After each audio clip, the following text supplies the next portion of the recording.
Good day, ladies and gentlemen, and welcome to our special hot seat session today.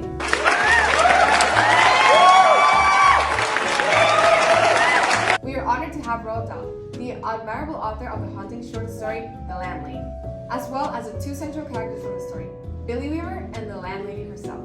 Let's begin. Thank you for having me. I'm delighted to discuss The Landlady with you.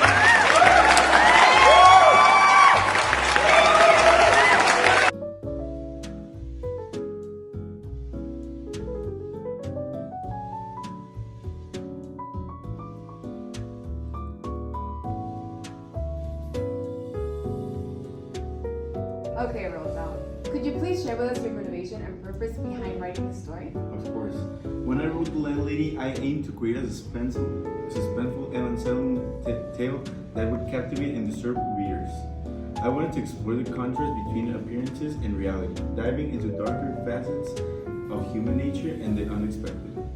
Eerie scenarios that can happen in our interactions with seemingly innocent individuals. I designed the story to entertain and unsettle the reader, playing with their expectations and fears. Thank you, Mr. Dahl. Now let's turn to the characters. Hello, Billy. What can you tell us about your nature and your perspective in the story?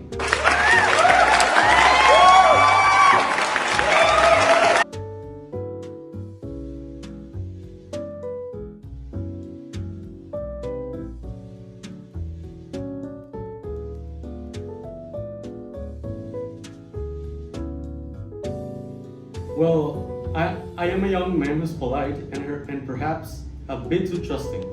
I was drawn into the story when I decided to stay at the landlady's bed and breakfast, unaware of the eerie and unsettling events that would follow. I was curious, and I found myself exploring the dark secrets of the house. Can you share with us your perspective on your character's nature and motivations?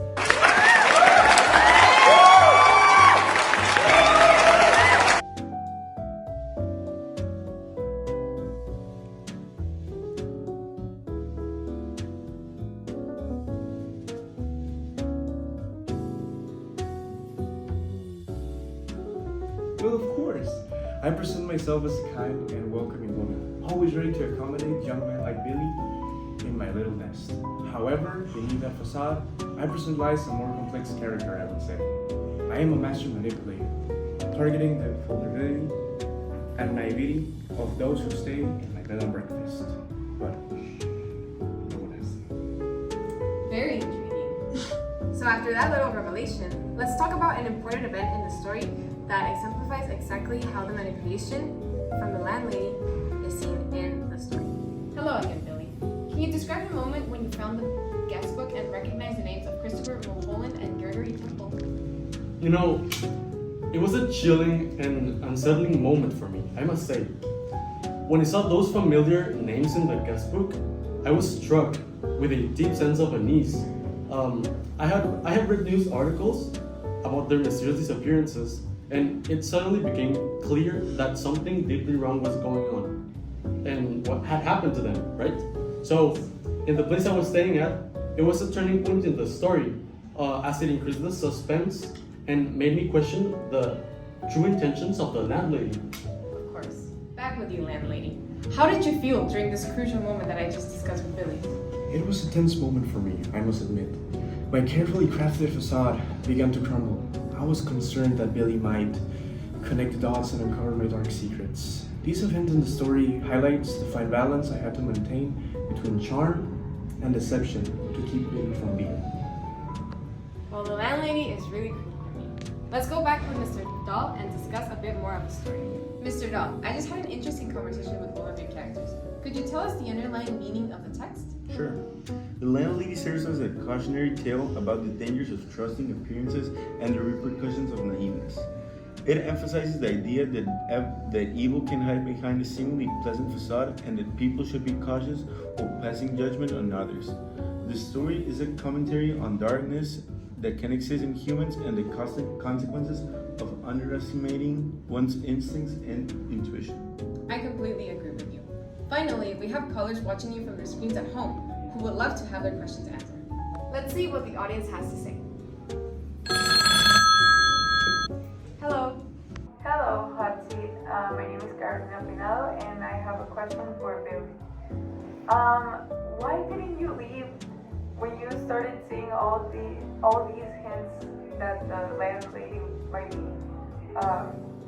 having a plan or was not so good as you thought she was? Thank you for your question, Carrie. Billy will answer it shortly. That's actually a very interesting question. As you see, and you can read at the beginning of the story, I was actually going into another hostel called the Bell and Dragon. But the bed and breakfast of the landlady caught my attention because it was cheaper and I was already there, so why not? All the signals, as you asked, I tried to avoid them because of the reasons I just told you, and well, I didn't think it was a matter so important for me to leave. Basically, I decided to stay there because it was better for me at the very long end because it would be cheaper for my journey and my adventurous experience. I also have a question for Roald Dahl. Why did you make the landlady a woman and not a man? Thank you for your question, Carrie. We will answer it shortly. Yes, I prefer to use a woman because socially women are more trustful or more nurturing, so I wanted the readers to be less expected of, well, the evil she was. I want to thank Mr. Dahl, Billy Weaver, and the landlady for shedding light on the complex layers of this story. It has been a thought-provoking discussion, and we appreciate all of your insights. I hope that you had a great time. Goodbye!